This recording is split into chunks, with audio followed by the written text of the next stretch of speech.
You're now listening to the Something Good Podcast Network. Please press any key to continue.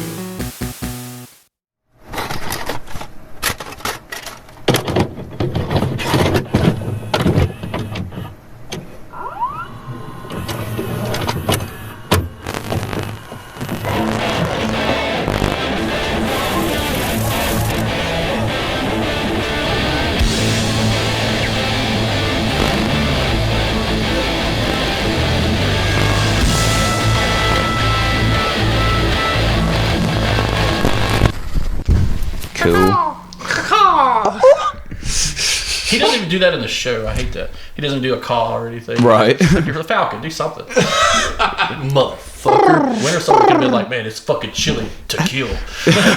Just do like Arnold Schwarzenegger puns. Cold puns. All right, everybody, and welcome to this week's episode of the Couch Brotatos. We're back in our usual form now. I'm Alex. This is Cap, and pour one out for your homeboy New Jack. Oh, poor Rest bastard. in peace. No, rest in hell. Rest in, I know it. Fuck New Jack for the WWE, whatever the fuck. It was ECW or whatever. He's a piece of shit. He should have been in jail. Straight to hell. Yeah, he should have died in jail. And we got Morrison with us. Yes, Morrison, yes. He was not a fan of New Jack. No. If you want to hear Morrison's opinions on New Jack, dig back early into this podcast stream and the Patreon, and we did a couple one-off shows called Inside the Ring. It was Inside the Ring. It's in our archives, and it's labeled as such in the Patreon. If you go to the Patreon website instead of just listening to the RSS stream, if you go in there, you can search the tags, and we actually did a whole episode on New Jack. They started a whole new season of Dark Side of the Ring, and I've been catching up on that. Mm-hmm. They got a 2-part series on Brian Pillman. Do you know his story at all, Chris? Mm-mm. He the big thing around it was he was kind of playing angles with Vince McMahon and Eric Bischoff, the two guys that ran the rival wrestling TV companies in the 90s, to where he could, build his stock, and, whoever he winds up becoming a big heel with, he was going to get the bigger payday. So he was playing all those kind of angles, and then gets in a really fucking serious car accident, and it fucking kills his career. Damn. Yeah. Here's how much New Jack was to fucking wrestling. His action figure went up $1.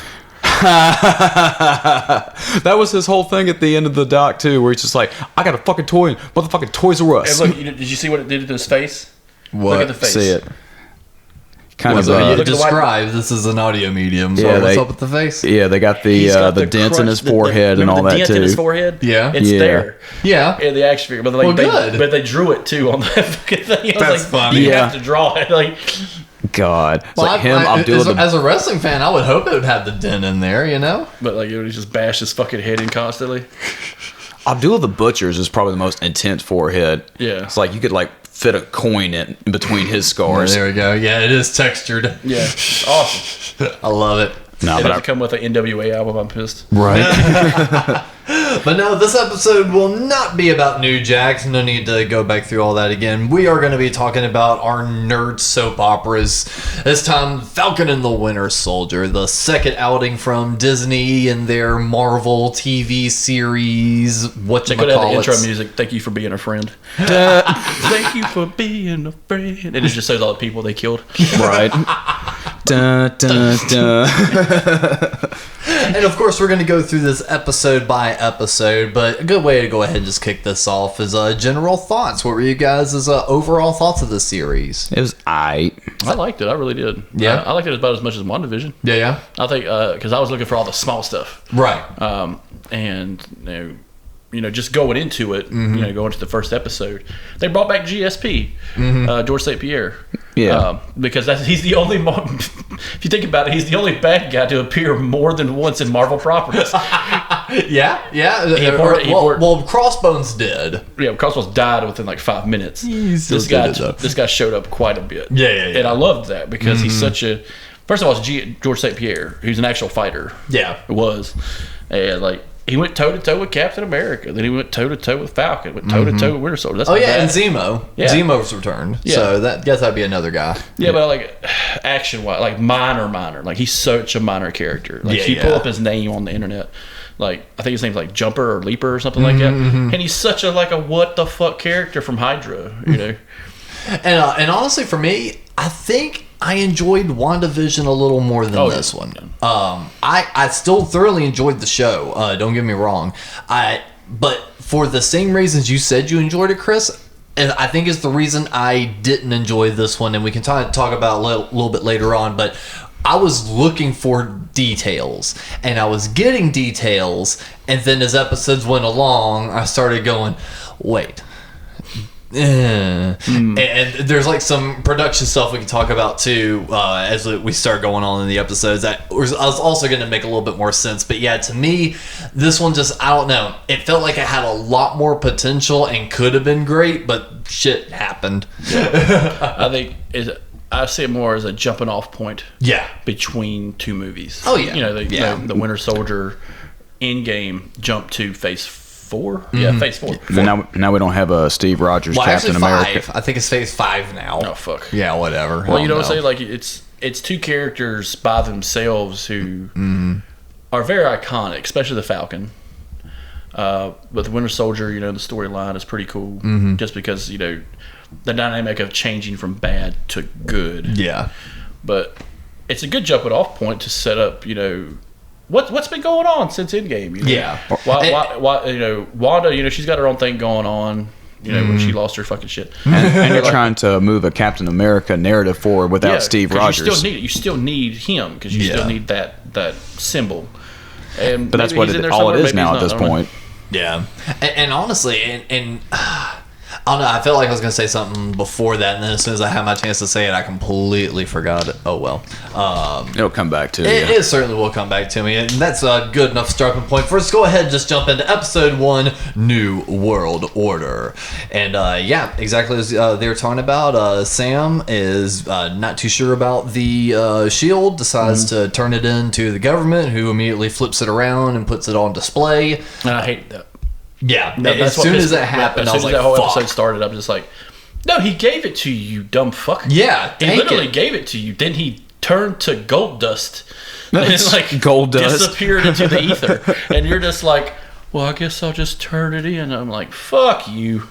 Iron Man should have ripped your fucking wings off. I don't need this responsibility. I'm going back to Louisiana. Yeah. Delacroix. They should. One line of dialogue would have fixed it. He's like, but I'm not even good enough to fight the Spider-Man. And you fought the Spider-Man, but I can't. If he shows up in this show, he'll kick both our asses. Because it's that like, simple. Hey guys. That's what's crazy about the rock, paper, scissors of fucking Marvel. It's like, oh, he could go against, you know, Red Skull, Thanos. He can hold the hammer. No. And like, you got your ass kicked by the Winter Soldier in like your movie for like a good solid 30 minutes. Yeah. But Spider-Man can fuck him up. Like, what the fuck kind of power dynamic is in the Marvel universe? Next, you're going to tell me Squirrel Girl is going to show up in the show and kill the Hulk. Like, probably, because I think Squirrel Girl's supposed to have like some of the strongest powers in the comics, currently in the comics. Yeah, she's like the Omni fucking like yeah, she's like above Captain Marvel and Thanos and everyone at this Thanos, point. so yeah, she goes toe to toe with Wolverine. It's hilarious. Covers them in squirrels. That's how you continue phases. Just make the bosses just infinitely, you know, more and like that's, you know, this invincible. Show, and yet, it's not like WandaVision where the bad guy's not revealed.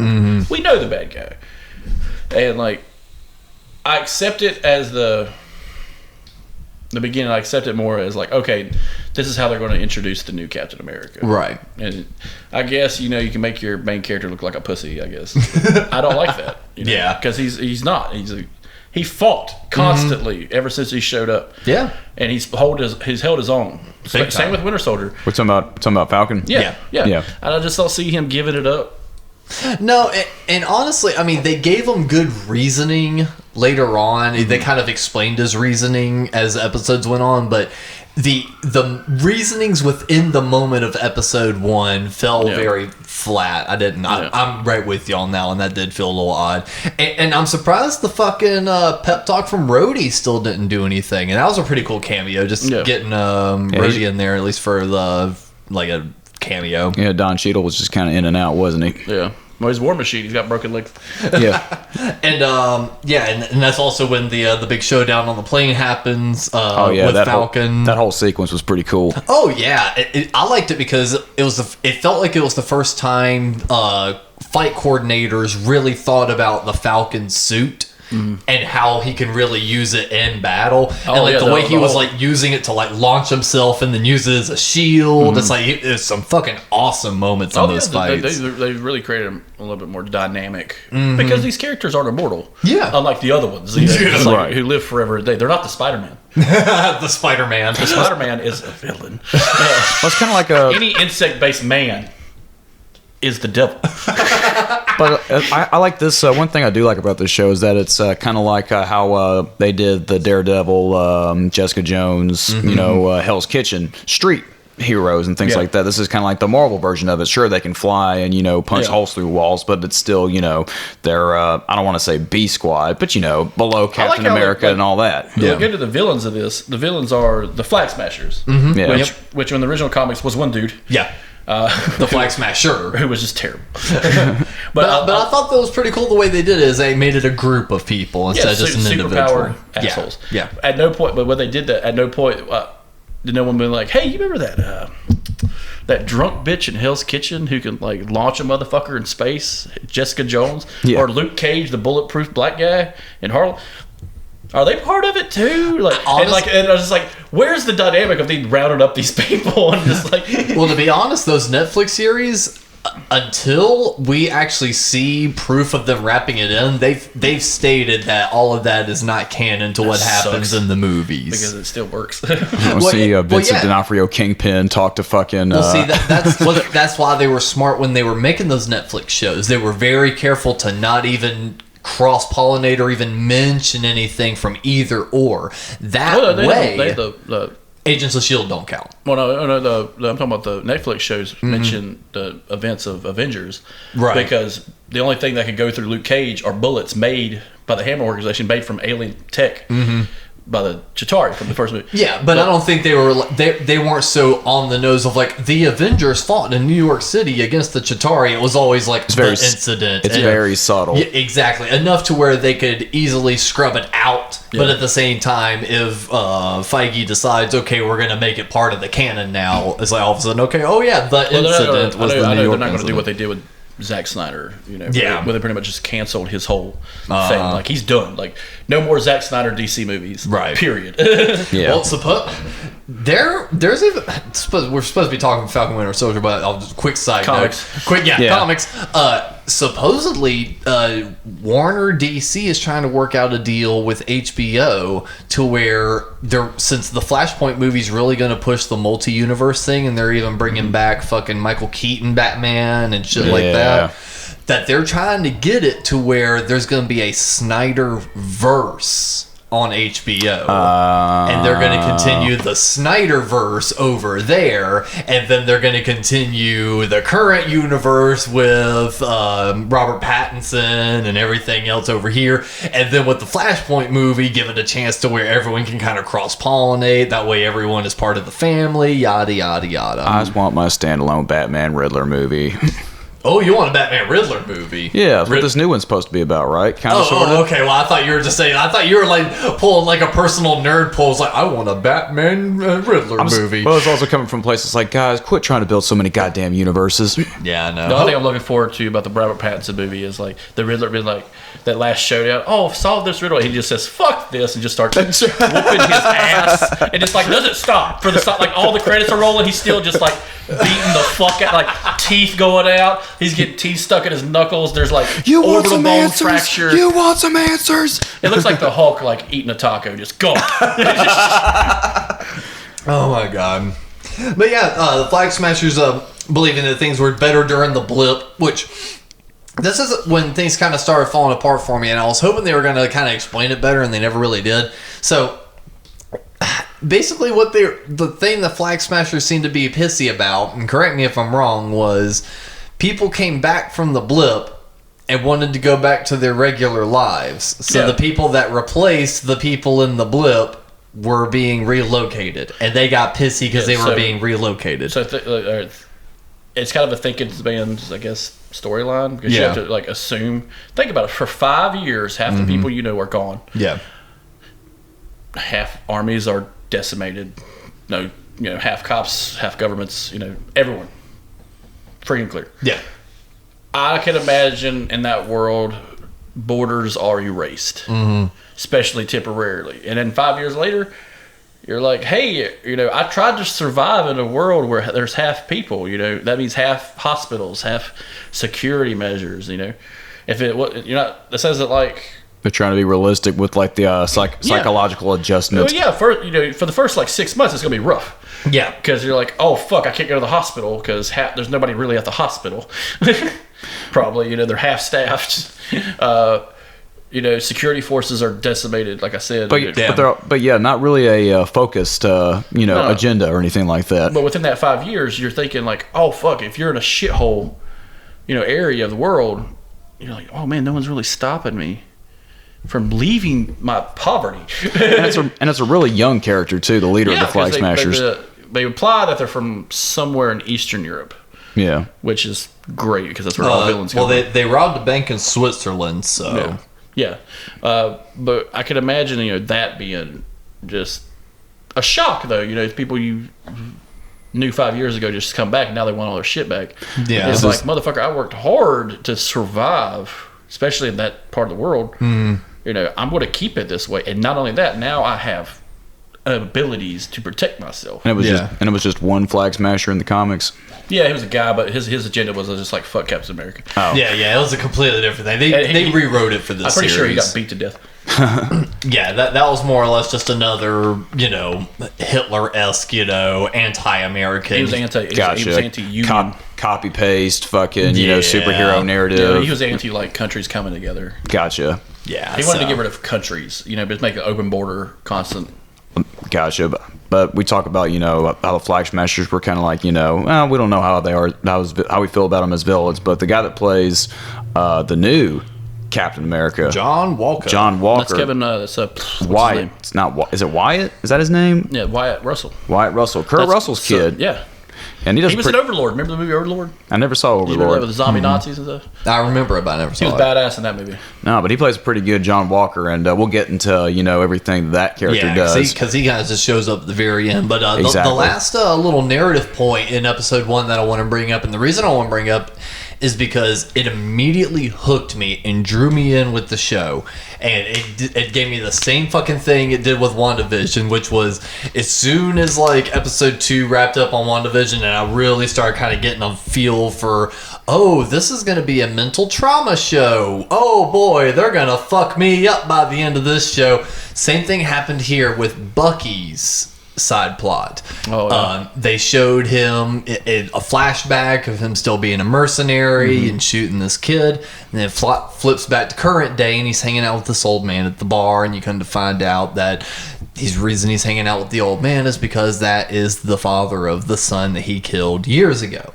And as soon as I saw that fucking photo, I felt it well up in my throat, and not for it being in the moment, but I'm just like, these motherfuckers are going to murder me by the end of this series because something's going to happen. He's going to have to tell him what it was, or the old man's going to find out. This is going to be emotional. I ain't ready for this. That's what Disney writers do. The only thing I could think of was like when he had his little list, his little book. Yeah. And he was going through it, and he sees that lady in the parking lot, and I thought, is he gonna rip her head off? I know. I was like, for a second, because he got back to the Winter Soldier look, and he just like, I will fucking kill you. And I'm just like, oh shit. And I do have to say, every scene of him with the therapist was fantastic. Like the fucking word gymnastics they were throwing at each other were great. I like how his facial expression just does not change. Yeah, the entire series. Sebastian Stan is a great actor, and he really shined through on this series. It's kind of like it's kind of robotic, and he has a robotic arm, but that kind of adds to it. He's a white wolf, man. White Wolf. Nah, and I liked coming from an editor, filmographer guy. I liked the way they shot the all the scenes with the therapist because it started with big wide shots, but every time she had asked a pressing question, the camera would get closer to him. Yeah. And it's like you were getting that visual feeling of claustrophobia and zooming in on a problem. And it's like to the point where, there was moments where you could the therapist's face was like blurred out and you could just like kind of see her lips moving, and then you would just see like, Bucky's eyes just kind of looking around. It was really kind of gave you that feeling he was in the moment. So I enjoyed that part. Nice. Then, so episode 2, go ahead and pops on Alpha. Walker appears on Good Morning America, which I thought that was pretty funny. And that was the moment I knew I'm fully disconnected from today's society and what's popular, because I didn't recognize any of those motherfuckers representing Good Morning America, and I'm sure they actually were part of Good Morning America. I don't really remember that scene that much. Like I remember, like it was at the football stadium when he made his big reveal, and they had the marching band. Shot for shot, it works out great because they show it from the back end to give you that feeling that this is fake. Yeah, this is not real. Because what are you not supposed to see when you're watching a show like a? Yep, you're not supposed to see the back end. Nope, you're not supposed to see here. It's like you're not supposed to see behind the stage. Yep, yeah, but what was the first thing we get? Oh, I don't know about this. I don't know. You are Captain America. Just go out there and sell it. Just go out there and sell it. And then you see him put on the fake smile and go out. And at that moment, that's when I started getting that vibes. I was like, ooh, he ain't right. We're going to be getting a little bit of a mild version of The Boys. Because as soon as I realized it was John Walker, new Captain America, I was like, ooh, that motherfucker is brutal in the comics. Like, he carries a gun. That's like Captain America with a gun. You what? Captain America carried a gun. Yeah, but like for this version, it's going to be Captain America plus a gun. I grew up reading a lot of his stuff, like U.S. Agent. Yeah. When he becomes a bad guy. Spoiler alert. Yeah. No, he is a roided out asshole.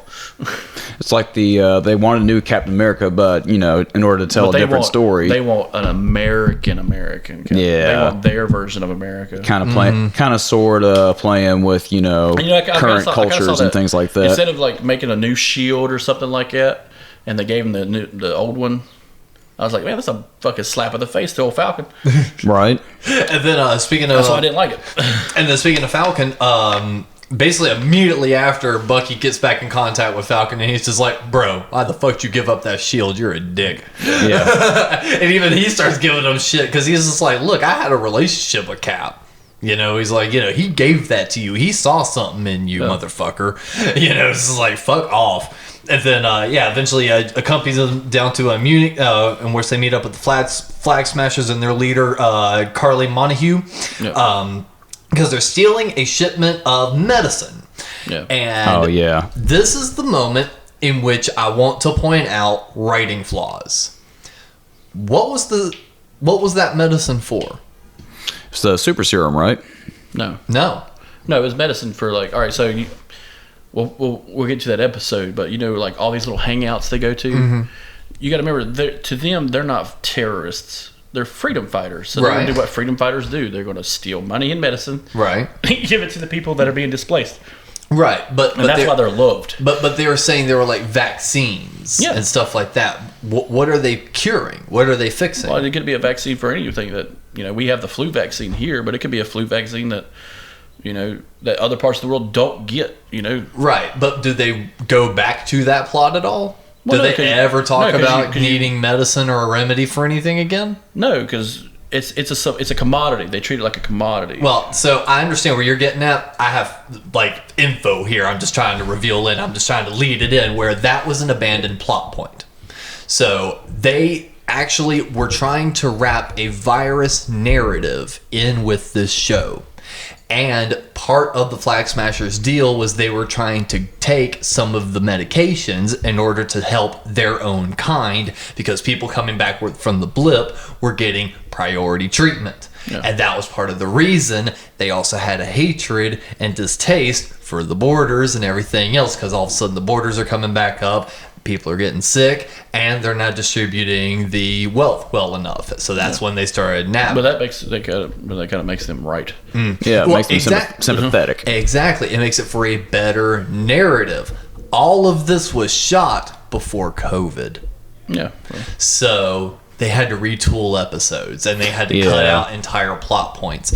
And another part to show with that, it may be in the next episode, but we may wind up skipping it by the time it gets to that point. But when they meet up with the doctor, by the time Zemo gives them in the frame, they meet up with the doctor and they're interrogating him or asking him questions in his lab. They said that she died of tuberculosis. When he says that, right as he's about to say she died of tuberculosis, it cuts away from his face. And that is a classic editing trick, which means if you didn't see the mouth say it, they didn't say it in the moment, and that's ADR voiceover. Like, that's almost like for a cue fact, especially because they were like on his face the entire time. They clipped to fucking the Falcon just walking around looking at nothing that wound up coming into play. It was like just a B shot, B roll. So they clipped that in, had some ADR saying tuberculosis, and then clips right back to the motherfucker talking again. Nah, that doesn't really ruin it for me. It doesn't ruin it for me, but it's in moments though. when I'm sitting here paying attention to details going, what's this vaccine for?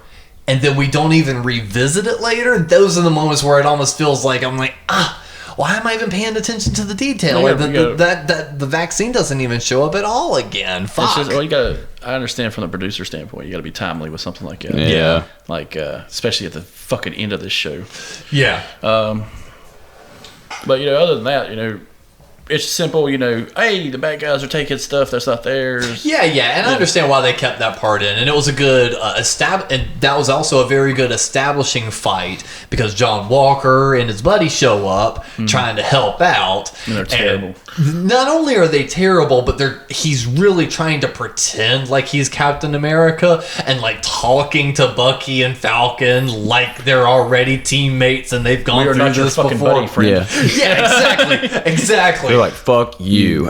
And dude, the entire time, I will say too, this show was excellent at building tension because the entire time I felt so uncomfortable watching him fight with them because I'm just like, I know it's like you can see it in their faces. They're like, we're assisting you because you are helping us fight the bad guy, but I really don't want you involved right now. It's like when you're trying to push your car out of a ditch and then it's like the neighbor you really don't like comes over to start helping. You're like, thanks for the extra hand, but great, now I have to fucking talk to you. What I had a problem with, the problem I had with Walker was he's not there physically. Like, he is not on par with those guys. No, he's just a regular human. Yeah. And He's just a war dude. He's just a man. Yeah. And that's fine. There's nothing wrong with that. He doesn't have But that's why Hydra agents get blown the fuck to pieces very quickly. Exactly. Because they're not gods from hell, Like, they're not a Spider-Man. They're not human monsters. Oh, second point about this show. Spider-Man could have wrapped all this up within like a week. Yeah. With his insects and his Ant-Mans. Again, this is the street level, like the B Squad. And that's fine, that's cool. We get some B-side story. Yeah. But I would have loved it if they had done, like a quick flashback of them, or like a setup, like, hey, we got the shield back. We've been planning this program for a while, and them like injecting him with something on par with those Flag Smashers. But you know what I'm saying? Yeah. Get him to the ability to fight. Make him a threat. Make him honestly, a villainous, not even a villainous, a threat to anyone who tries to stop him. Yeah. And he's not there. Well, I think for the fact that he's not there makes it even better because it opened it up for a window of something that I wish they had done, and I'll talk about it in a little bit later. But one of the other bits I didn't want to make sure we skipped over, but this is also when they travel out to Baltimore to visit Isaiah Bradley. Yeah. So this is when Isaiah gets brought into the picture. Who is a veteran super soldier. Yes, and which we find out, true to original Marvel comics lore, was the very first Captain America, the first man to receive the super soldier serum and survive. Yeah. And that was a very interesting story to kind of go down because as a comics fan, I had heard about it. I remembered when they were kind of bringing out the Isaiah Bradley storyline, but that wasn't when I was paying too much of a close attention to comics, and the people around me were just bitching because it was just like, oh, they're just trying to rewrite history, yada, yada, yada. So I didn't pay much attention to it, and instead of, actually looking at, the fact that it was a good story. So I thought that was cool they brought that in and made it oddly timely with what was going on in society. Like, that was actually a pretty well-timed move. Yeah, the narrative was that he was it was buried in history. Yeah. The fact that he was the first Captain America. Because society wouldn't accept a black Captain America. Exactly. No, the history aspect is true. Yeah. And it was that kind of like how it was portrayed in the comics with his story. Yeah. Well, it's like absolutely. A lot more brutal. It's Right. like, it's timely for the fact that there is true stories of 30s and 40s America where black soldiers really pulled out, you know what I'm saying? Like, really, like the Tuskegee Airmen, Yeah. the Red Tails, some of the best fucking pilots we ever had until they came home. Yeah. But yeah. But like, same in World War One, we had black American soldiers that fought that were really on the cusp of like going the other way, kind of, Right. because of the way the Germans were. Right. And he was fighting. And you got. I feel for like it's two perspectives of the same society. The don't even try to go above beyond for these motherfuckers because they're still going to reject you. And then Falcon's like, I'm still going to keep fighting the good fight. You know what I'm saying? Yeah. It's that tide kind of thing where it just separates, and you got two perspectives that are right technically. And what I found interesting too is all with it to work off exactly what you said, talking about the two perspectives. They did, as a white person saying this, I feel that they did a pretty good job representing the different aspects of the black community. Yeah. All within that tiny scene of him, between him talking to the kid and then him talking to Isaiah. It showed three separate generations of the way black kids are being raised. And he was really coming from that middle ground. And that was just a really good aspect, because I see that a lot personally in society and within friends and, the culture we're in. And it was just kind of nice and refreshing kind of seeing that take being shown to such a large national audience that's going to watch something like that. So that was something I at least personally enjoyed from it. I did too. But then is this the episode where they go to the bank? I was about to ask. They don't really say in the episode description on Wiki. No, on the Wikipedia, they really don't talk too much about how Avengers get paid. Well, I was going to say they're quote unquote. They're paid. not talking too much about the B plot at all, which was Falcon helping out with his family's boat. Yeah, because I feel like this was at least in the first couple episodes. That was a big part of the show, I thought. Even if B plot is still big. It was still important, because they're struggling. And before we hit into that one, the very last thing that happens after that, talking to Isaiah Bradley, who follows the and honestly fought the Winter Soldier in the Korean War. Yeah. Wish we'd gotten that flashback. That would have been cool as shit. Spoilers, there was no flashback for that. But yeah, Barnes is arrested for missing his therapy appointment, but then Walker has him released, and then Barnes immediately suggests to Wilson that they go visit the imprisoned Zemo. Yeah, I love Zemo. That guy's such a good actor, and he's such a creepy motherfucker. Yeah, he was the redeeming. One of the fucking good things in Civil War. That I was thinking for a second. Age of Ultron. I was gonna say redeeming quality of that, but no, he was one of the shining stars in Civil War. And man, I loved every fucking scene with this dude in this series. Oh, I loved him in Inglourious Bastards. Yeah, he played that Nazi. He played a Nazi.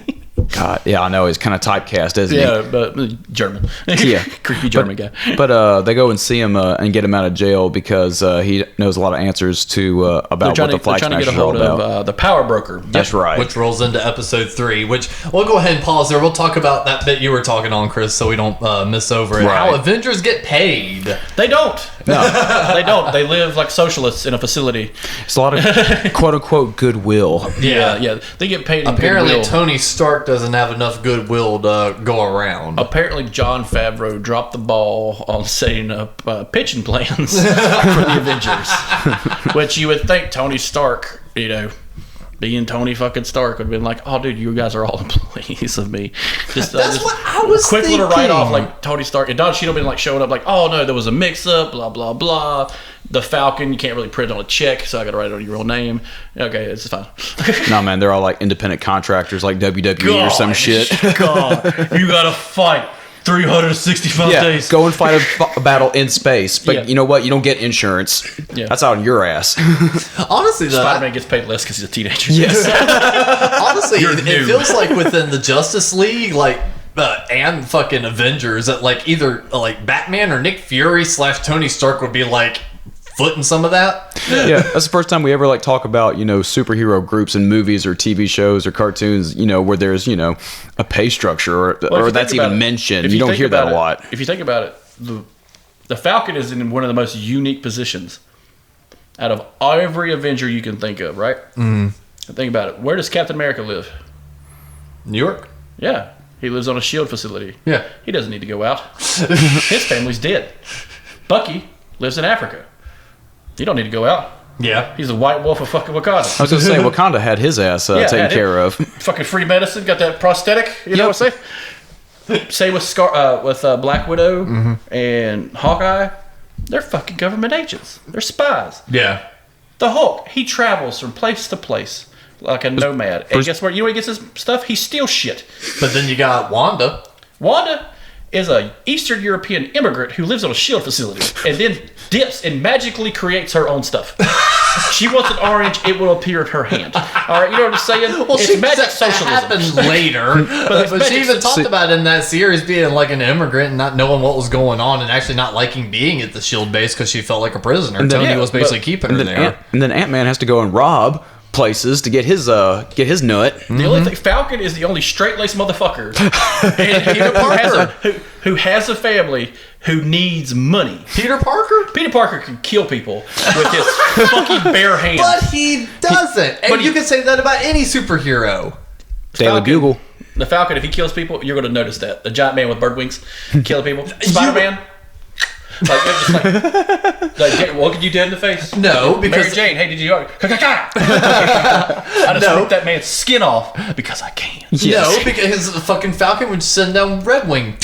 Yeah, but like it's a very unique character that needs money. You know what I'm saying? Well, I really do throw in Peter Parker with that one, man. That's always been a trope of his. Has But been he's the got, struggling his kid. Aunt May needing- supports him. No, he supports his Aunt May. He's the pizza gig. He's got the He's got newspaper. a job then. Yeah, he's got the Daily But he's got a Bugle. job. Falcon Right, doesn't he have a has job. to have a job. The Falcon doesn't have a job. Yeah, he tried to fix a boat. No, to he create a job. No, Peter has to support Aunt May. That's part of the added responsibility thing. Ever since Uncle Ben's gone, Aunt May is too old to work, and like they found John some Favreau's fucking probably reason. supplementing that fucking income in some weird way. Happy. Support that. gives him an Support allowance. That beautiful Aunt May. Not a whole lot more happens in episode 3, except that we get a revisit from Sharon Carter, who's been living as a fugitive on Madripoor. What a weird character, I will say. I know, right? Who? Sharon? Yes. Yeah. Could you imagine? Okay, her aunt is Peggy Carter. Mm-hmm. Before the internet, before the events of Endgame, during Winter Soldier, she is in a relationship with Steve Rogers. Okay, time travel being a fucky bitch. At some point when she's a child, she's going to see her Aunt Peggy with Steve Rogers. And at no point during this fucking show does she say, I may have fucked my uncle. No, she doesn't, and I can explain why. It is weird. No, and I can explain why. Because at that point, as soon as they jump back in time, that's a branching timeline. Yeah, I understand. So when Captain America jumps back into time, the only person that's gonna know is actually him. So it's actually kind of reverse. He's gonna see baby Sharon Carter and be like, oh, when she's a teenager, he's gonna be like, he's gonna be like, whoops. That's who's the perspective that's gonna remember. Yeah. She's not gonna know and none when the she joins wiser. SHIELD, Well, nobody's perfect. When she joins, not even Captain America. When she joins SHIELD, Captain America's gonna look at Peggy and be like, you know what? I got something to tell you. Yeah. I told you I wouldn't tell you anything about the future or past, but I will say this. No, I was not conservative with her. Promise me you won't get mad. Promise me you won't get mad. Hey, hon, you want to go to New York? Yeah. Sure. What's today? September 10th. No. Yeah, sure. No. No, yeah, sure.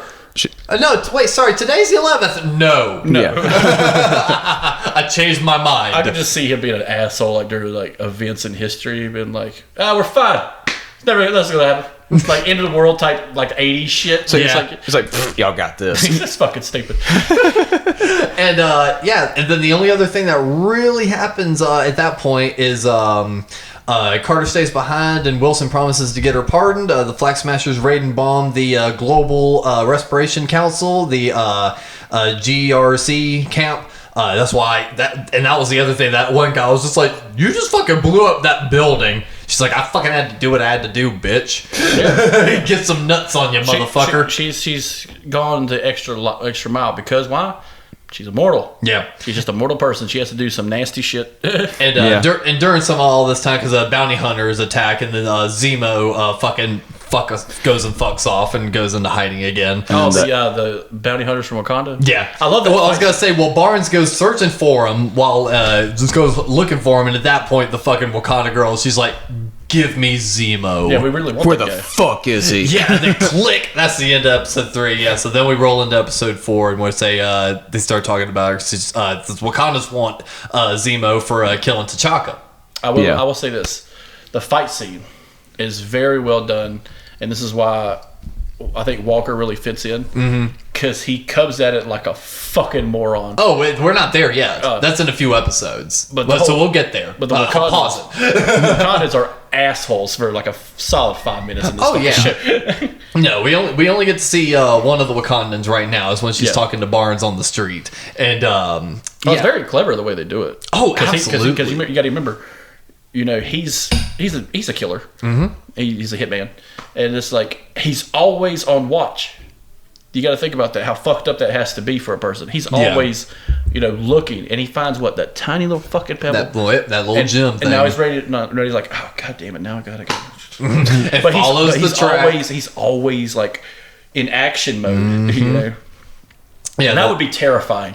Yeah, Can you imagine Dora that? Milaje. Especially with that first episode of that Asian girl, he just keeps looking around. And it's like, is he going to kill this girl for a second? Like, for a split second, you're like, oh my god, is she one of them? I thought for a second, too, like, they never really revisited her much, but the bartender was a little odd. I thought something was going to go down with her. And honestly, side note, 'cause that was episode 2, humor moment, when he was sitting in the at the bar, the Chinese restaurant, waiting for her. There was one of those fucking Lucky Cats with like the bobbing arm, and it looked like he was getting really annoyed with it, and I was ready for him just to like crush it. So we get a little bit of action on this one with Flag Smashers, don't we? Yes, because at this point, this is when Zemo helps Morgenthau at the funeral with her. Where they help find the Morgenthau funeral, and Zemo destroys part of the serum before he's apprehended by Walker. Yeah, that's what it was. Wilson gets up to Carly, and this one he's like actually trying to talk with her, reason with her some. And that was actually a really cool moment because that fell back to what Falcon was already doing, which was being a like one of those trauma. A counselor. Yeah, he was being a counselor after the fact. So he was kind of really pulling in his counselor stuff and really kind of trying to talk with Carly and just being like, yo, why are you doing this? Have a seat. He's doing that one thing that we don't do anymore called being diplo-fucking-matic. Yeah. And like he's like, look, tell me why the fuck you're doing this, and I'll tell you my for it. And maybe we'll come, reach across the aisle or something like that. Yeah. Maybe I'll let you rip off Walker's arm. I'll let you do that. I don't give a shit. You know what? He's about to fuck shit up anyway. Yeah, because he's just in the fucking corner steaming. He's just ready to fucking bust on in there, full guns a-blazing. Yeah. But no, he just he's very diplomatic when it comes to that kind of stuff. Yeah. But then like what well, you mentioned fucking Walker comes in and just like says, "Where the fuck is she? I'm about to kick her ass. I'm about to kill her." And that completely uproots every fucking If I was thing. Falcon, I would put was my doing. hand on his chest and be like, "She will rip your fucking ribs out." I would have immediately just turned around and just knocked the motherfucker out. I mean, like, what the fuck, dude? I said, give me 5 minutes. You gave me a minute and a half. Yeah, and it's good. Fuck you. And what's weird is like the weird power structure of the characters. It's like, Yeah. you can't go toe to toe with this weak motherfucker. Well, it's because he just feels like he's got the grit and he's got the shield. You I know? know, but still, That is you can't like walk up behind him and cut his goddamn head off with a wing. Him That's what and I his was hoping buddy. for. Him and his buddy. Yeah, that poor bastard gets. Lenny. Yeah. Lenny gets killed.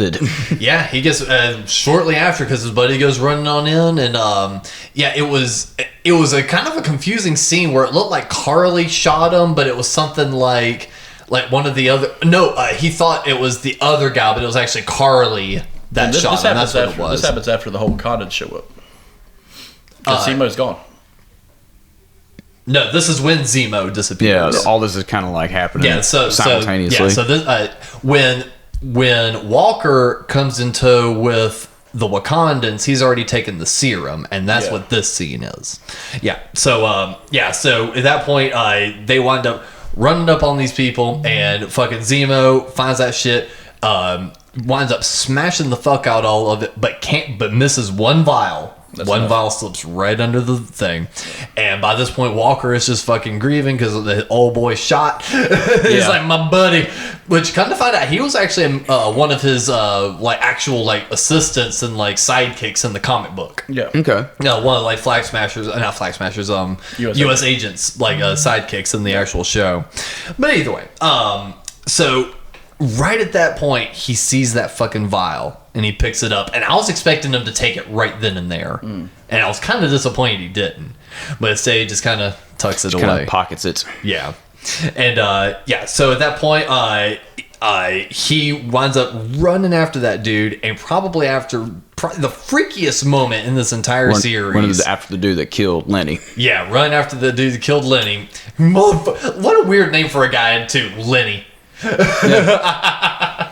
But yeah, just goes out there and motherfucking just decapitates him with that fucking shield. Yeah, it just shows him just whacking over and over and over. Yeah, like God and everybody. Like an episode of The Boys. Everybody gets their cell phones out. Yeah, everyone's fucking got their phones out filming that shit.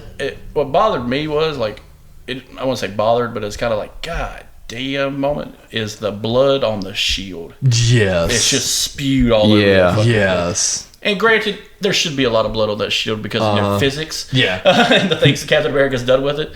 But I don't think he's ever thrown it and decapitated a fucking Nazi with it or anything. Yeah. I'm assuming he has. But we as spectators, right? We as spectators though have not seen blood on the shield like that though. And honestly, it gave me goosebumps when I saw it. I was like, oh fuck, it's the boys now. I don't think we've seen a Marvel hero or villain be that fucking brutal. Physically. Not with Disney, no. No. Not that much blood. No. There'd be so much blood in the Spider-Man movies.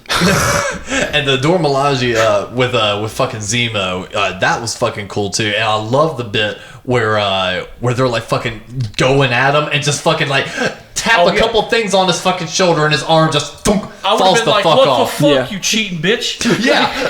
Well, it's because they built it. They know how to disarm them. But even when that fight, right when that fight just starts, I love Walker just casually walking up. Yeah. And hey, we could talk this out. And she just straight fucking puts that motherfucker in a chokehold. And drops him to the ground. And throws that spear and the shield's not going anywhere now. No. And she's basically, I took your fucking little toy. And he's just pulling on it, yanking on it, just humiliates the fuck out of him. And I love just Sam and Bucky just standing there. Kind of just you got this. Yeah. Get it, bud. You got it, bud. It's just you want him to die. You want to watch him die, get his head caved in by these fucking Wakandans. That's what you want. Bucky could have said, he knows where Zemo is. That would have been the fucking end of him. Yeah. Right there, they would have ripped something off. That would have been the fucking end of him. Oh, and something else we didn't touch on either was when they went to the fucking dance club and Zemo doing his little his little dance. I love that scene. Well, that's when you find out, stuff like that. When Zemo, he's old money. He's not like some tech billionaire. No, he's from like the Doom era. Yeah. He's like weird Eastern European rich. Mm-hmm. Y'all done some nasty shit to stay rich, huh? He's got funds. And they kick off episode 5 in a big bad way too, because Falcon and Bucky catch up to Walker. We're gonna need that shield. Yeah. And that conversation is just like, what was it Bucky said to him? He's like, no, I just don't like you. Yeah. So many words. It's just like, fuck you, dude. You deserve to get got. Yeah. And the break motherfucker's arm to take it off. It's like, God damn. Oh, he held on to that fucking thing for dear life. Mm-hmm. No, he's like, you're not taking away my binky. And one of the comments, he gets that shield taken off the hard way. Uh-huh. They cut his goddamn arm off. Damn. And give him a shitty prosthetic and make him the warden of the raft. I'm serious. That's what happens to him. That's what happens in the comic. Shit. U.S. agent, he gets his fucking arm taken off because they want that shield. Damn. It's not his. Yeah. No. That's just like weird. But that's what I was waiting for. Because I remember seeing that in the comics as a kid, and like they got this arm bent back, and he's screaming. I'm just like, take it, take the arm. Like I want Falcon just to be like wing, and just like, I just wanted that, and him have like a shitty Winter Soldier arm, but it's like made by America. It's just like it's no armor. It's just like 2 sticks and like a hinge, and his motion is basically this. And but I really like that, and unfortunately, I didn't say that out loud. I was like, take it. Take it off. Unfortunately, the only thing that I really wish, again, they had pushed further on was, by this point, it's kind of alluded to the fact he took the serum during the chase. Like, he kind of stopped midway through and took it. And then people were filming him doing that, and then it clips to him back in U.S. in front of, like, Supreme Court or whatever, and they take away they dishonorably discharge him. Yeah, take away his pension, all everything. Yeah, and basically his title as Captain America. Which is stupid. And then that was it. Like, I was kind of hoping there was going to be a little bit of a bigger backlash because of so many people filming it and putting it online. Like, I was kind of hoping they were going to delve into the social media, like the interpersonal aspects of how do you recover from doing something like that. Like, so what? You're being discharged. What happens in your life after that? I was kind of hoping they would dig into it. Gotta have a big bad for the for another movie. Well, yeah, of course. But what's a way to build up the big bad? Have them fucking even talk shit to, in day-to-day life. And hell, then we can even draw the parallel of, okay, he is technically a war hero. Yeah. Now all these people are being shitty to someone that did at one point in time fight for the MCU's version of America, so that would have built an interesting dynamic. Here's what I caught up from it. It pointed out the one thing that a lot of people don't want to say anymore. Some vets are fucking assholes. Yeah. And assholes, really want to kill. I think that was actually kind of an overarching thing, even with Bucky's story. Yeah. Because he is absolutely a case study for PTSD. Yeah, so is Walker. Exactly. We see Walker freak out, too. Mm-hmm. And I think...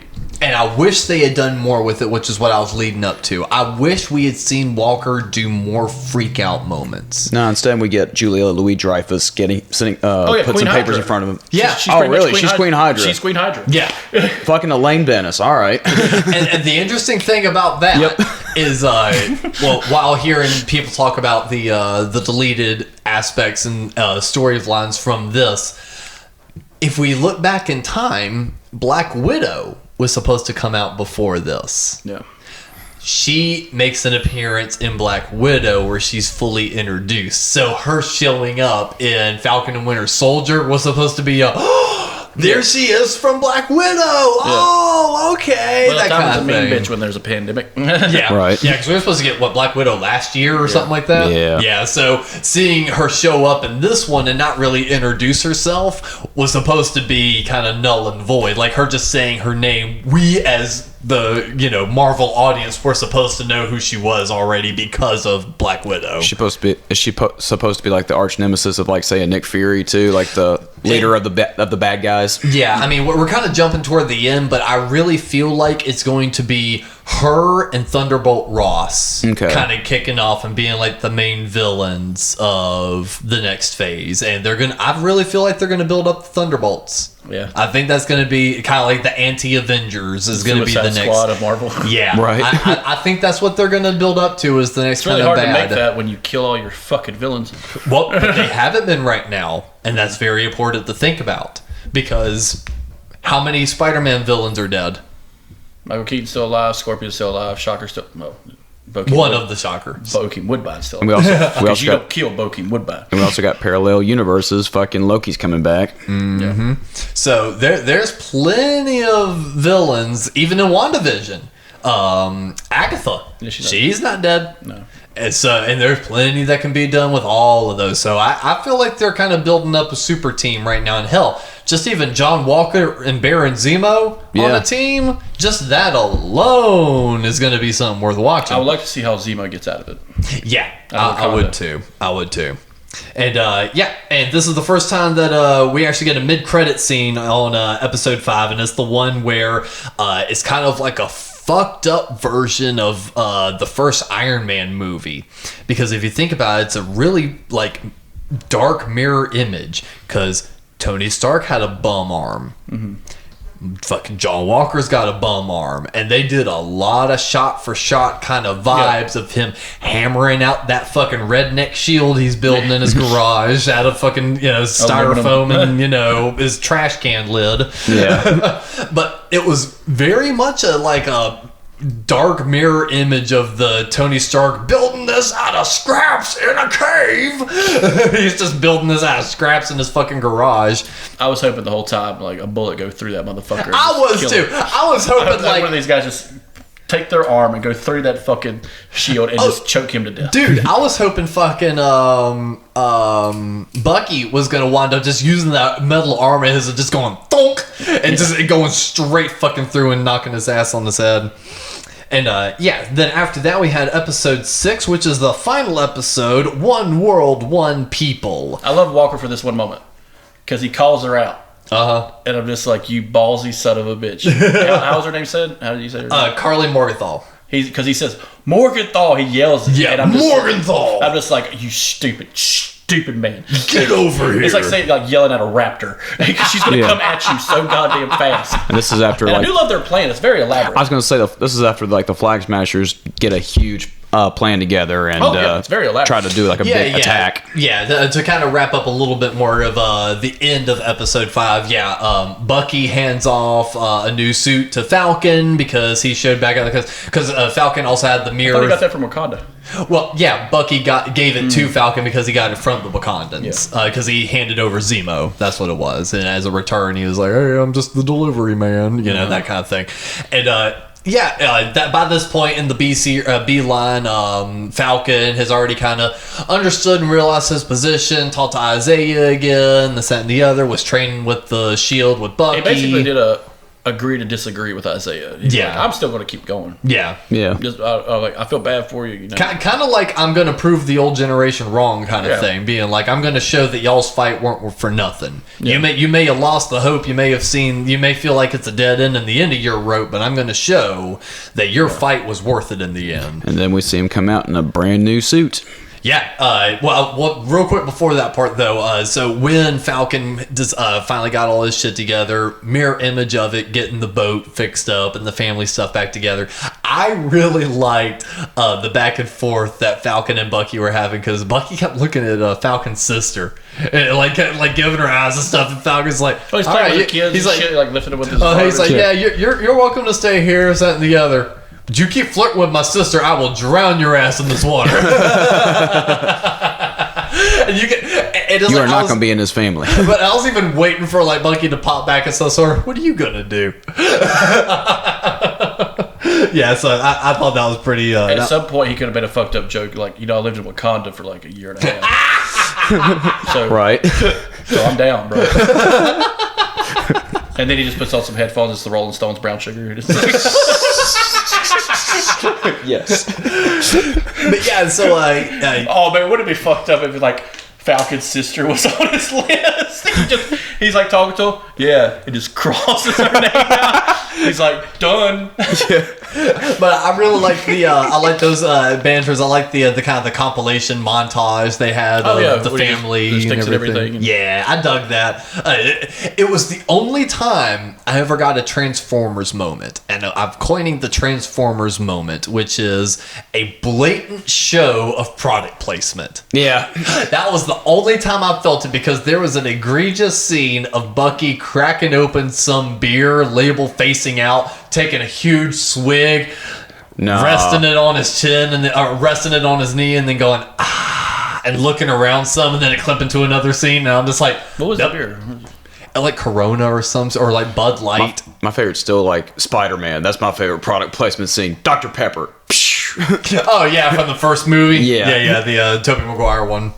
Yeah, so that was a good one. And so at this point, I would have loved like the real version of Bucky being like, "This is some nasty shit." Been like, why did nobody drink full beer no more? Why is everybody drinking light shit? Give me a Pabst Blue Ribbon. No, you give me a PBR, something made by Germans. Give me a beer.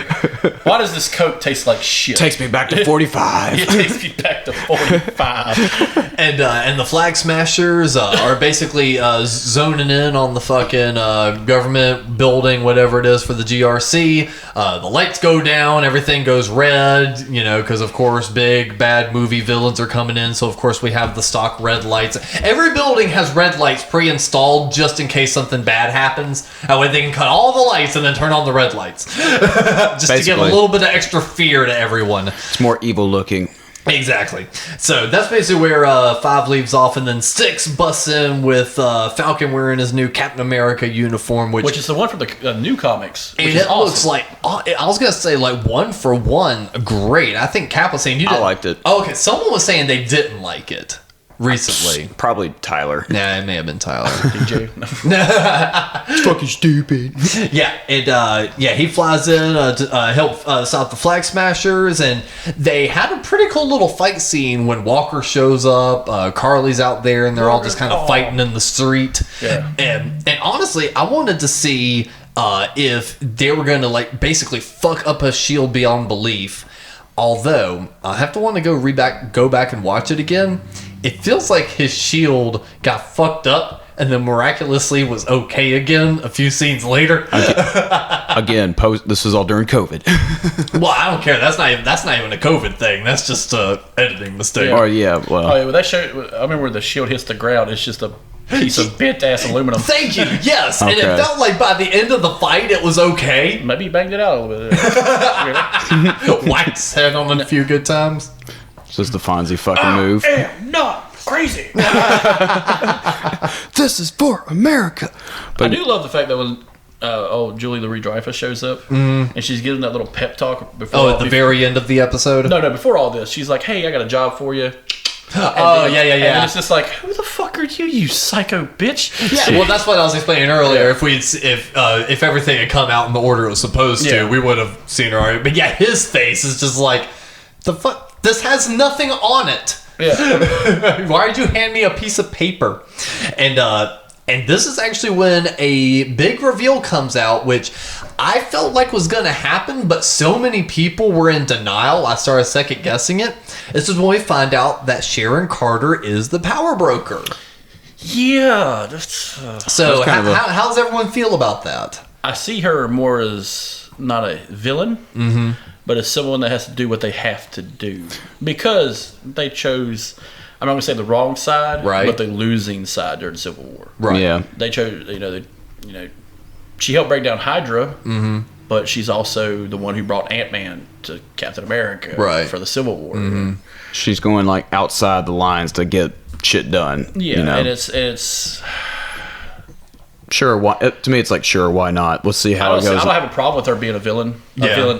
Villain-esque. Yeah. But it is anti-hero. I do like it that it's her. It's someone we know. Yeah. You don't have to go outside anymore and like pull another motherfucker. You know? That's the same with Leaper. I love that he joined the Flag Smashers. Yeah. And she's the one that hired him. And the fight with Falcon and him is fucking hilarious. Oh yeah. Because he's still because remember there's a whole training montage with the fucking shield and everything. And he's got it down. He's doing some really cool moves with it, but it's like, really, the Leapers? Cap threw him off a boat in less than 2 minutes. And one of the other things I thought was pretty cool too. Well, not necessarily pretty cool. I was just trying to find a lead in because while I was reviewing where I got left off here. No, because by that point Carter reveals that she's the power broker and then shoots Carly. Yeah. Well, it was very simple, like, hey, we can keep going, we can keep fighting the good fight, but I really need you to be cool, bitch. Yeah. And just like, I'm not cool, bitch. Yeah. She was like, all right, you're just gonna get shot then. And then Falcon has his big powwow with police officers. Oh, the speech. Yes, the speech. Yeah. Which I thought was pretty good. I saw some people groaning about it online. I thought it was fine. It's a solid speech. However, it does go on a little bit too long. Too long. It could have just been like, hey, you're fucking up, government man. Mm-hmm. Let me tell you how you're going to fix it. Or me and the other gods of the arena are going to show up and kick your ass. I know a man that's a spider. He will kill your electorate. but it felt like a very Captain America speech. It is. And that's kind of where I looked at it. And it very uplifts you because with a shot for shot with Brad, old boy. Yeah. And everything, it kind of uplifts everything. Yep, and I was gonna say, and I love that mirror of Bradley watching it on TV and just kind of like come to that realization of being like, that son of a bitch did it. It's like that guy did it, yeah. Yeah, wow, he actually did it. They made a black man Captain America. I'll be son of a bitch. And yeah, and they just kind of slowly just kind of wrap it up in different parts. We see that Zemo is trapped up in jail, and he winds up having some extra little mercenary crew kill off the last of the Flag Smashers that were hiding off that had super serum, so they were completely taken care of. And then that's when it clips to Elaine sitting there with fucking Walker, giving him one more pep talk, going like, "Oh, our friend Zemo." Yeah. Which makes it sound like she's already been in contact with him, which makes it feel like it's going to be her and Thunderbolt Ross with fucking John Walker and Zemo and everyone else. I like his new costume because it's got the black star with the red. But it's the black flag, the black star on the flag. Because they killed the surviving Flag Smashers too. Yeah, that's what I was saying. Yeah. Which sucks because I really liked at least one of them being around, just as like the bodyguard that you would see, and like they take off the red, like they still be Flag Smasher or something like that, just a standalone character, the Flag Smasher, you know what I'm saying? Yeah, like the last one. Mm-hmm. And then Michael Richards busts in and he's like, the serum's not working. Right. Then Falcon goes and grabs Isaiah and is like, "Hey man, I got something to show you," and shows him the plaque. The statue and everything. Yeah. Mm-hmm, and that part honestly made me well up a little bit. I was just like, good deal. I like that. And one of the other small little buttons they put on this that I was sorely disappointed in was Bucky pulls his shit and he's like, I got shit I gotta do. He does. He's got that listed. He knocks on old man's door. They show a quick scene of him saying, "I got something to tell you. Promise you won't get mad." And then like 5 seconds of like a quiet, slow montage, and then him walking out the door. Mm-hmm. I'm like, wait, this is Disney. The same motherfuckers that gave us Up. The same motherfuckers that just gave us WandaVision. And you're meaning to tell me that you laid this egg in episode 1 and you're not going to give me some fuck you emotional payout of like some trauma between the old man and Bucky, old drinking buddies? Yeah. Really? We're not going to address this? Like, it's like, I kind of was like upset I didn't get the abuse because I prepared myself for it. I was like, I feel like this is going to be heart-wrenching and like, a big character moment for him. And I don't know. That was the only bit in the entire series I was honestly let down on. I was hoping for a little bit of that emotional thing to really sell Bucky putting his mercenary Winter Soldier self behind him. Yeah, that's one thing that this series kind of lacks, really, is just that, like you say, the emotional kind of, payoff that say a WandaVision series did, or like most Marvel movies. That's kind of the thing with all these movies, is that or like anything Disney or Pixar puts out, it's supposed to make you feel something. And this one just, this series, as fun as it was, and it being a nice little action romp, espionage, what have you. There's really no there was plenty of heart, but there was a lot of dynamic in that mind frame to really write a story around, or make you feel something with all these other characters that they leave out. And here, I can draw a perfect example. The final episode of WandaVision versus this final episode. Final episode of WandaVision, it's like after they have that big fight with Agatha, it's like heart-wrenching moment of her coming to that realization that things have to end. And then it's like once you finally kind of get over that, the kids, thank you for being our mom. And she's like, thank you for choosing me. Oh, you hit me again. And then fucking Vision coming in. Why'd you turn the lights on? I wanted to look at you one more time. Oh my God, motherfucker. It's like you're punching you one after another after another. And then it's like with this one, it's like you got the Isaiah Bradley bit, and it was just like, ooh, that was good. That was good. That was a good payoff. And then the old man scene, you're like, what? And then like nothing else after that, except for the mid-credit scene that really kind of I want to discuss with you guys and see where you guys land is Sharon Carter getting reinstated back into the government, and then her immediately getting on the phone and being like, super soldiers may be off the table, but weapons and nanotech and this, that, and the other, it's ours for the taking. Click and walks away. I see like it because I mean, she's kind of playing both sides. What if she's going to be that what if what if Falcon fails or Winter Soldier fails, or what if Wanda goes fucking ape shit? We might have to put him down, right? And or what's her name, Photon or whatever. What if the Secret Wars start? We're going to need a defense force of some kind. Granted, they might not be fucking superheroes. Well, isn't that going to be S.H.I.E.L.D.? I mean, Sword. I'm talking about if they fail. Oh, right. This is a another. Well, that would be Sword though. They were talking about that because that's why they're wanting to dismantle Carter's thing with her ragtag bunch of assholes. I'm talking about if they fail. I'm talking about it's. I see it like Waller from fucking Suicide Squad. Look, we're setting this up in case heroes go nuts. Yeah. I say it's just a backlog of I don't think she's going to go full tilt and be like, I resurrected Crossbones. I got Reaper. They got super fucking weapons that can tear Falcon apart. You know what I'm saying? Like, I don't see her doing that. I see her just like preparing for the worst. I just thought I don't see her really preparing for the worst. I feel like she has an agenda. That's what I thought. Like, I don't think there's any I don't think that's necessarily like a preparation thing. This is a plans changed. And now we're doing this. Yeah, like she's gonna get hers from both sides. Yeah, and it could be because Falcon's little fucking speech, was basically open borders, this and that. It's just like, okay. Or it's like, I'm Captain America, motherfuckers. At this point, yeah. But he's telling them to do the right thing, but the right thing is very blurred. Yeah, but talking about the Sharon Carter bit, the reason it kind of struck me as odd is, even when she was in Madripoor talking with Bucky and Falcon, she was mainly going, I kind of had to do what I had, exactly what you were saying. I did what I had to do to get by. My name is no good in the U.S. anymore, this, that, and the other. And his promise to her was, I'll get you pardoned and I'll get you back in the system and everything will be fine. So it really felt like that was the pretense of like, this is why I'm doing all this shit. If I can just get back good in with the government again, I'll be smooth sailing. In reality, she wanted to get back in with the government in order to do more shady shit. And that's why I said I really wanted to discuss it, because I'm all for that. It's a total change in her character, though, and that's what I find interesting. Because the whole entire series, even Zemo pointed it out, the entire series was kind of wrapped around people that Captain America gave the seal of approval to. He saw something in you. He saw something in you. So if you don't believe in yourself, that means Steve was wrong, which means I'm no good too.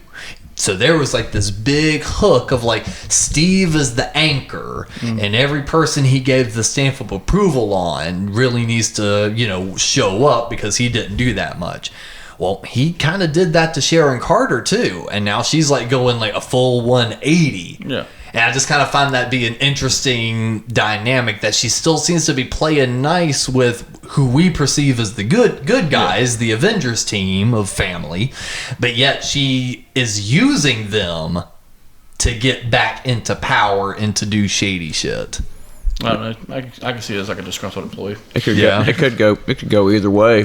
Well, but- Zemo, like conversation Zemo has with him, he's like, the whole point of him going after Captain America in the first place was he doesn't believe super soldiers should exist. Yeah. And then he has a change of heart in like one line of dialogue saying, Steve Rogers was the exception. Yeah. The one exception. Because he said something along the lines of every super soldier goes bad. Every single one. Every one of them. And then Falcon, he goes, hey, Steve never did. And that even made him pause. He goes, hey, he's the one exception. Yeah. I would have changed some stuff in the show. Like I would have loved like when he goes to the memorial thing and shows Bradley the statue and stuff. I would have loved Hannibal Buress just show up with a classroom of kids and like Peter be there and he kind of like side glances a little bit. It's like and like Bradley, he's like Falcon's like leading Bradley out and he looks at him and he's like, you. And that would have been the end. Like, What'd I do? Tom Holland be like, what the fuck, bro? And then all of a sudden, he just rips his skin off. Still Because fresh. you can do that. Still fresh from Mortal Kombat. Yeah. I was gonna say, I know what Chris's Spider-Man movie is gonna be. It's gonna be called The Spider-Man. The Spider-Man is just him growing 2 more fucking arms and just like feasting on people. It's not gonna be the hyphenated Spider-Man. It's gonna be The Spider Space Man. The Spider-Man. Oh gosh. I need John Goodman with his arachnophobia stuff. He just killed this motherfucker. But like, there's some other stuff I would have liked added because there are like some like little stuff that really make the show. The whole like Hobbit talk when they're like, he's a wizard. It's a sorcerer. What the fuck's the difference? Like a hat. He has a hat. The dialogue between the two of them was great. And he's like, what do you know cute. about The Hobbit? He goes, I read it when it was published. Yeah, when it first came out, you piece of shit. I knew J.R. Tolkien. And the little stuff really make these series. It really does. It's It the really same with the does. Mandalorian. Yes. The little stuff. Like old girl with the Alderaan tab. You know, I was just like, I'm trying. My buddy, she wants to watch it. Yeah. And I'm telling her it's such a good series. And she's like, well, tell me something about it. And I just give her that one right there. Yeah. I just tell her, that's all I'm going to tell you. Yeah. That's it. That and like the space Nazi with the gun to the head. I would love to call back to like another Hydra person. Like maybe someone we didn't see Yeah. who survived. You know, I would love to. I was also expecting to see Ross, Thunderbolt Ross. That would have been cool. Because he's not. Because he's very government-y, and this was Yeah. a government-centric show. Yeah. It's very Tom Clancy. Can you you guys will. think of any other, aside from the funny little pin with Peter Parker, can you guys think of any other mainstay MCU characters that could have been cool as a cameo? Oh man. Hawkeye. Hawkeye? Or- Where could he have fit in? I think he would have fit in with Winter Soldier. Maybe during the maybe. Hell, wait a minute. I was gonna say- Let me ask you this real quick. Side note: where was the motherfucker when Black Widow found him in Endgame? See, that's Was what- he in Madripoor? See, I have no idea, but I was going to mention Well, Black he was Widow killing for Japanese mine. people, so yeah, I imagine he probably was in Madripoor. So that would have been an interesting wrinkle if they had been able to tie all that together. Like if he had gone back. Yeah. Or if they had made mention of Ronan or Rodin. Ronan, yeah. Oh yeah, about this fucking white Hooded ninja guy, fucking yeah. dropping triad. And fucking, That would have, so that would have been cool. I like that, Chris. That's a good one. I think I would like to think that Sharon Carter was still around when that was going on, and she was like helping him. Yeah. She's like, and that I think that would have been a cool dynamic. She's like, I already helped one of you motherfuckers. Yeah. Back when the blip happened, and he went nuts. Okay, That would have been good. I'm not helping you. That would have Yeah. been You know good. how many gang members he dropped so I could get here? And it's like, holy shit, your business is built on the bodies Hawkeye killed. What about you, Cav? You think of any good MCU cameos that would have worked? I'm surprised there wasn't like some sort of Black Widow, narrative tied in because she was always super close to, that camp and that she's story dead. and all that. Black Black Widow? She's dead. Oh, in from like Endgame. oh, gotcha. So that's right because timelines word, but No. still, One of the cool- One No. timeline. there's going to be several. But There's gonna be there's one timeline. for now. We're not going down DC routes here, brother. There is one timeline. Funniest cameo. Where is Captain America? I heard he's on the moon. Yes. Which is a call to the game, the Marvel's Avengers game. Oh, it's not just the game, but the comic book too. Yeah, but it turns out like in the game, MODOK captured Captain America and kept him on the moon. That's fucking hilarious. The current rumor for the MCU is that Steve Rogers is actually in space with Nick Fury on that fucking space station we saw him in at the end of the Spider-Man movie when he was like acting like he was on the beach, but it was like a simulation. And they could bring Steve Rogers back. They did. Oh yeah, they did figure out how to stay eternally youthful. I mean, with their weird ass time machine. What's his head? The actor. He's already said he's like, I'd be interested in coming. Evans? Yeah, he's like, I'm already interested in coming back. Fuck yeah, I'll take that I want him to come paycheck. back as the Human Torch. I want him to come back as the Human Torch. Right. Wow, you look a lot like so. Shut the fuck up. I'm on fire. Yeah, and honestly, I think Thunderbolt Ross would have been a good one. And now that you said the Peter Parker one, that actually would have been a really good see Hannibal Buress roll in with the fucking Or help that class. kid that helped Iron Man at number 3. Yeah. Well, he served his purpose. I know, He was at the end of Endgame. But just like him being like hanging out in the fucking like Captain America memorial thing, fucking with something Iron Man gave him to do. Yeah. Well, we didn't even see anything close to that. That would have just been unneeded. I'm just trying to think of something that would have fit in with the narrative. Oh, okay. Yeah. And, so I really can't think of much more because the Peter Parker one fits in with the narrative and so does Hawkeye. So I just that want to kind handle of thing. Buress to show up at the Captain America thing and be like, still a terrorist. I'm pretty sure this guy's a fucking terrorist. That was great. Well, I can't wait for the next Marvel series. The next one coming up is going to be Loki, and that's going to be coming out in a few weeks. It might be coming out by the time this episode comes out, or a week or so after. Let me find that out, actually. Yeah, because I'm sure they'll be extremely relevant by the time this episode comes out. I like Frank Toombs would have been a cool cameo. Who? Michael Keaton. Oh, yeah, I just didn't hear what you said. That's why I was like, Frank who? Oh, okay, got it. But Yeah. no, he would have been a cool I cameo. thought you said Frank 2, and I'm like, who the fuck is Frank 2? How would you want... I had a question. I know where we're at in Marvel and everything. How would you want it to wrap up? The whole series? Like The whole series? finished phase 4... like the fucking... By the way, 50-some fucking movies, how many different shows, they ended at phase 4. How would you want to wrap up the end? I mean, that's a loaded question, but Loki is scheduled to premiere on June 9th. Yeah, so a couple weeks from now. I'll tell you mine. Okay. I ain't got one. Michael Pena just narrating the whole thing. You told us about this before. That'd be My funny friend's as shit. cousin saw Ant-Man and the Spider-Man. They killed a dude. I want him to... He'd be funny as fuck to show up in Loki. Just being like... Where the fuck am I? And he'd be like, oh my shit, I know you, bro. And then just like telling off where Thor at. He's just telling the story of Thor 3. I don't know. I think some way...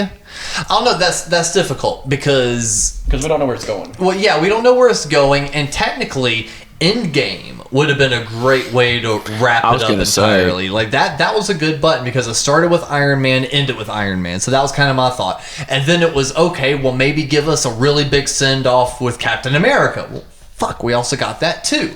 It's like, it really feels like, a way to end it would be with those two. And the only other person I would say maybe kind of end it with their death, but unfortunately, they just hadn't... I don't think it would work out the way it would need to work out because of the licensing deals, but Spider-Man. I feel like there's a Spider-Man death movie that can happen that could be like the end of the series as a whole, too. Well, as a Spider-Man fan, are you excited about the next movie? Supposedly in space, I guess. Well, see, I don't know. Supposedly in space, supposedly a multiverse, supposedly this, that, and the other. I don't know at this point. The only thing I've got at this point is I saw the new Venom trailer. Oh, yeah. Yeah. I haven't watched that one yet. It looked like they went kind of goofy. But the thing is Where's that's the what chocolate? I was like, oh, God damn it. Well, that's what people were saying was the highlight of the first one was the goofiness. So it seems like they were trying to highlight. But Carnage is in this one, isn't he? Woody Harrelson, yeah. Yeah. And it's supposed to be, and he's supposed to be like super, evil and super bad and super monstrous, right? Carnage. Yeah, Cletus Cassidy was a serial killer locked up in a psych ward. Super fun. And then he wound up sharing a cell line with Eddie Brock. The Venom symbiote found Eddie, busted him out, left a little bit of the symbiote behind. It mutated, asexually changed into Carnage, and then it attached to Cletus Cassidy. And then because Cletus had a more fucked up mind than Eddie Brock did, the symbiote heightened that and called himself Carnage, and basically just turned into a fucking mass murdering killing machine. Like his hands would turn into axes and spears, and just like he would gut motherfuckers. Yeah, he's hard to fight in the games. Yeah, like he had like a whole like multi comic book crossover called Maximum Carnage that spanned like 16 issues. I remember that. I'll have to watch that trailer after this. It looks okay. They've already done a retcon because at the end of the first Venom movie, we see Woody Harrelson as Cletus Cassidy, and he's got like what looks like a fucking Raggedy Ann goddamn wig on. Yeah, goddamn. And by this point, he's just got like short red hair, and I'm just like, okay, So it's just natural born killers or some shit. Not even that, man. I actually still haven't seen the first Venom movie. It's okay. And Venom is one of my favorite Spider-Man villains, and no, I had no interest in watching across it. the board. Everybody's just kind of meh with it. Well, it's because this is a whole separate episode. Yeah, but, really. but it's like for me, you cannot tell a Venom story that does not involve Peter Parker. Yeah, the murder. Literally, part of his origin story is Peter Parker. And so for the fact that Peter Parker commits. So for the fact that they are trying to do any sort of movie without Peter Parker or Spider-Man being in it, I have no interest, because at that point that is not the same character I enjoyed, because the character I enjoyed was Eddie Brock and Peter Parker having a rivalry, Peter having the symbiote for a while, and sloughing off him, going to Eddie, and the cool part about it was, since the symbiote is a living, breathing thing, it gave Eddie all of Peter's memories and past, so all of a sudden Eddie knows who Peter is, and who MJ is, and who he genuinely cares about. And guess what? Because the symbiote was attached to Peter for so long, it doesn't trigger his spider sense, so Venom can legit sneak up on the motherfucker and him not know. So it's like, he is a good villain. For them to try to make a movie without any of that, this is like, I'm not interested. Yeah, it's not like the Joker where you can take a human character and flip it into a solo movie. You didn't like the new Joker? Fuck though, it's Taxi Driver. I liked it. Well, exactly. It is Taxi Driver. Taxi Driver. I liked it. With the fucking Killing Joke narrative behind it. It's just I don't know. I liked it. I didn't like the whole like, oh, Bruce Wayne might be your half brother. I'm fucking stupid. Yeah, that's not what we remember from that movie though. Like a fan thing made the perfect story of who the Joker really is, and it's we've already hopped over to DC now. I know, but it's a phenomenal. I'll tell you about it later. When we do our watch along with this fucking Snyder cut. I was gonna say fuck it, yeah. I'm gonna be like 2 hours in. Can we stop? Yeah. Can we fucking stop? Just be like, Chapter 5, fuck. Well, we'll be revisiting some more Marvel shit when Loki comes out. But until then, this has been another good episode of the Couch Brotatos. I've been Alex. This has been Cap. And Chris, do you have any sort of final thoughts for us? If Spider-Man had just shown the fuck up in the show, it would have just been hilarious for them to see the fear in their eyes, and Walker like just casually walking over to this kid and like, what's so dangerous about him? And Peter Parker just gets the spidey sense like, oh man, this guy's crazy. Rips his rib cage open and uses it as a subwoofer in his new car.